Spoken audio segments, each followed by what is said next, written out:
একটা চোখ নষ্ট হয়ে গেলে বুঝতে পারে মানুষের কত কষ্ট হচ্ছে, একটা পা না থাকলে বুঝতে পারে কত কষ্ট হচ্ছে। এই করোনার সময় যারা শ্বাস নিতে পারে নাই তাদের কত কষ্ট হয়েছে। সুস্থ আছি, সুন্দর আছি, পরিবার আছে, আল্লাহ রিজিক দিচ্ছেন, 3 বেলা খাওয়াচ্ছেন, কাপড় দিচ্ছেন, শিক্ষার ব্যবস্থা করছেন, ইবাদত করার সুযোগ দিচ্ছেন, গুনাহ করলেও আবার মাফ করে দিচ্ছেন। এই সব কিছুকে আল্লাহ পাকের ভালোবাসা নয়? এই ভালোবাসাগুলো কি নিঃস্বার্থ ভালোবাসা না স্বার্থ ভিত্তিক ভালোবাসা? এই আল্লাহ পাকের কোনো স্বার্থ আছে? আল্লাহ পাক আমাদের কাছে কিছু চান? রিজিক চান? টাকা পয়সা চান? আল্লাহ পাকের যদি ইবাদত করে আমরা ছেড়ে দেই, আল্লাহর কোনো ক্ষতি হবে? আমরা ইবাদত করে ভাসিয়ে ফেললাম, আল্লাহর কোনো লাভ আছে? আল্লাহ পাকের শক্তি কি আরো বেড়ে যাবে না কমবে, নাকি যেমন আছে তেমনই থাকবে? আল্লাহ রাব্বুল আলামিনের শান শওকত কি আরো বেড়ে যাবে, নাকি আল্লাহ পাকের শান শওকত কমে যাবে? আল্লাহ রাব্বুল আলামিন যেমন, আল্লাহ পাক তেমনই থাকবেন, তাই নয় কি? আল্লাহ পাকের যে বিশাল খাজানা আছে, আমরা যদি ইবাদত করে ভাসিয়ে ফেলি, খাজানা কি বেড়ে যাবে? আমরা যদি সবাই ইবাদত করা ছেড়ে দেই, খাজানা কমে যাবে? আল্লাহ পাকের কোনো স্বার্থ আছে আমাদের ভালোবাসার? কোনো স্বার্থ নাই। তাহলে আল্লাহ পাক এই পুরো বিশ্ব জগৎ সৃষ্টি করেছেন নিঃস্বার্থভাবে, তার স্বার্থ ছাড়া।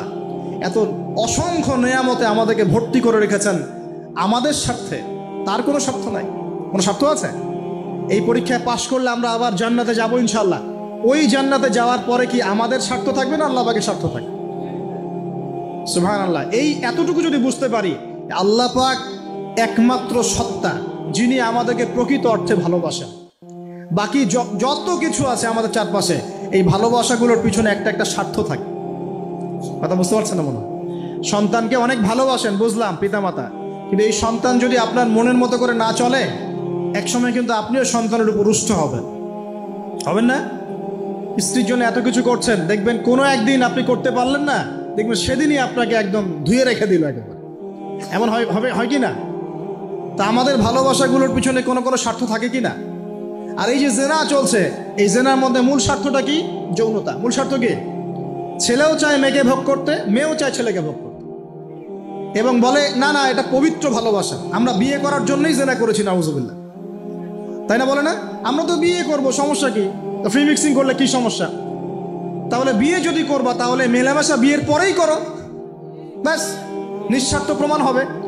বিয়ে যদি করার উদ্দেশ্য থাকে, তাহলে বিয়ের আগে আর দেখা সাক্ষাৎ করো না, কথাবার্তা বলো না, একবার বিয়ে করো তারপরে করো, তখন দেখবেন না না এটাতে রাজি না, তার মানে স্বার্থ এখানে আছে।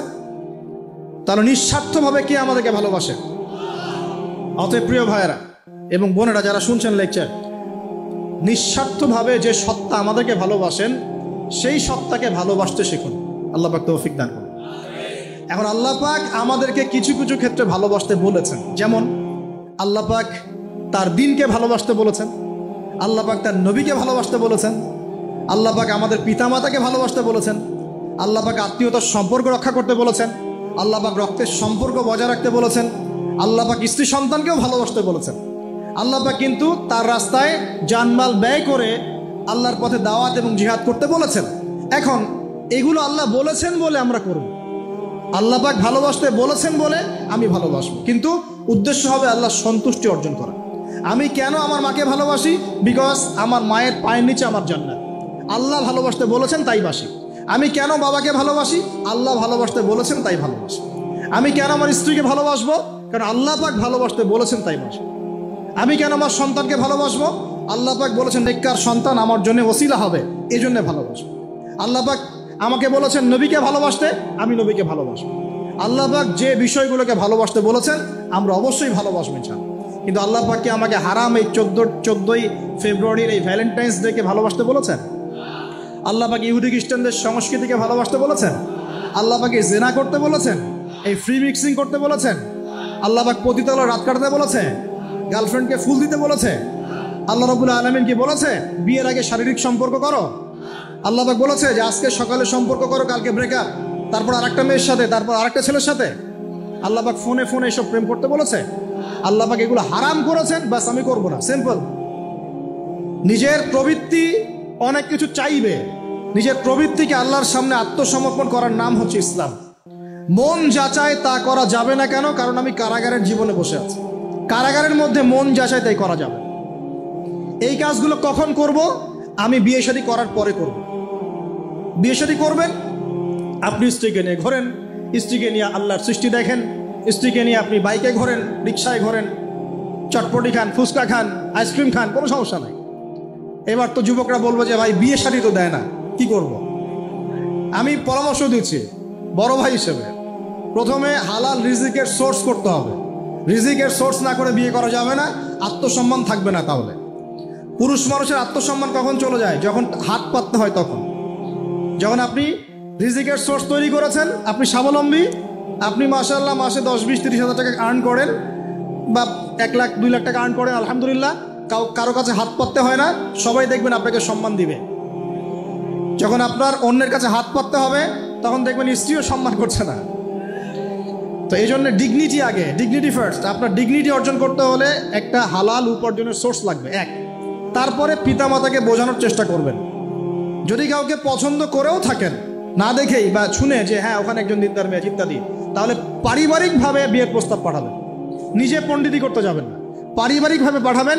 যদি রাজি হয় আলহামদুলিল্লাহ, রাজি না হলে কি নিজে নিয়ে পালায় যাবেন?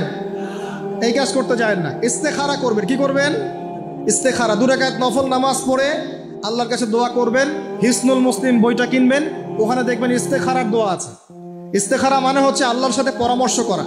আল্লাহ, আমি এই কাজটা করতে চাচ্ছি, যদি কাজটা আমার জন্য ভালো হয়, আমার দুনিয়া আখিরাতের জন্য ভালো হয়, আল্লাহ কাজটাকে তুমি সহজ করে দাও, আল্লাহ কাজটার মধ্যে বরকত দান করে দাও। আর যদি এই কাজটা দুনিয়া আখিরাতের জন্য খারাপ হয়, আল্লাহ তুমি কাজটাকে সরায় দাও, আমাকেও কাজটা থেকে সরায় দাও। এটা হচ্ছে ইস্তেখারা। এই দোয়া বেশি বেশি করলে ইনশাল্লাহ আল্লাহর পক্ষ থেকেই ফয়সালা হবে। আর এই জায়গায় বেশি ব্যতিব্যস্ত হবেন না। অনেক সময় কিন্তু ফ্যান্টাসিতে ভুগি আমরা, অস্থির হয়ে যাই। অস্থির হলেই ডিসিশন নিতে ভুল হবে, অস্থির হলেই ডিসিশন নিতে ভুল হবে। স্থির থাকতে হবে। নিজেকে স্থির রাখার জন্য কি করবেন? বেশি বেশি নফল রোজা রাখবেন। বেশি বেশি কি করবেন? নফল রোজা রাখবেন। আর ভালো কাজে ব্যস্ত রাখবেন নিজেকে। ভালো কাজে কি করবেন? ব্যস্ত রাখবেন। একা একা থাকলে আর এই যে খারাপ সার্কেলের মধ্যে থাকলেই মাথার মধ্যে শয়তান ভর করবে, তখন দেখবেন অস্থির হয়ে গেছেন আপনি। স্থির হওয়ার চেষ্টা করেন, ভালো কাজে ব্যস্ত রাখেন, হালাল পথ অবলম্বন করে হারাম থেকে বেঁচে থাকেন। এখন যে জায়গায় আসছিলাম, এখান থেকে আস্তে আস্তে শেষের দিকে যাব। দেখুন, আল্লাহ পাক যে বিষয়গুলোকে ভালোবাসতে বলেছেন আমি ভালোবাসবো, এই ভালোবাসা জায়েজ, হালাল। এই ভালোবাসার উদ্দেশ্য আল্লাহর সন্তুষ্টি অর্জন করা। এই ভালোবাসার উদ্দেশ্য এই নয় যে আমি যাকে ভালোবাসি তার কাছে আমি কিছু প্রত্যাশা করছি। না, আমি কিছু প্রত্যাশা করছি না, আমি প্রত্যাশা করছি আল্লাহর সন্তুষ্টি। তখন দেখবেন সে আপনাকে কষ্ট দিলেও আপনি সবর করতে পারবেন। কেন সবর করতে পারবেন? কারণ আপনি তো আল্লাহর সন্তুষ্টির জন্য তাকে ভালোবাসছেন, আপনার তো কোনো স্বার্থ নাই। এখন আপনি দেখবেন রিল্যাক্স থাকতে পারবেন, সম্পর্ক টিকেও থাকবে এবং আপনি ক্ষমা করতে পারবেন মানুষকে। যখন নিজের চাওয়াটাকে আপনি ইনফোর্স করতে চাইবেন, তখন কিন্তু আপনি এই সম্পর্ক নষ্ট করে ফেলতে পারেন, কারণ আপনি হক পাচ্ছেন না। সামনে আসেন।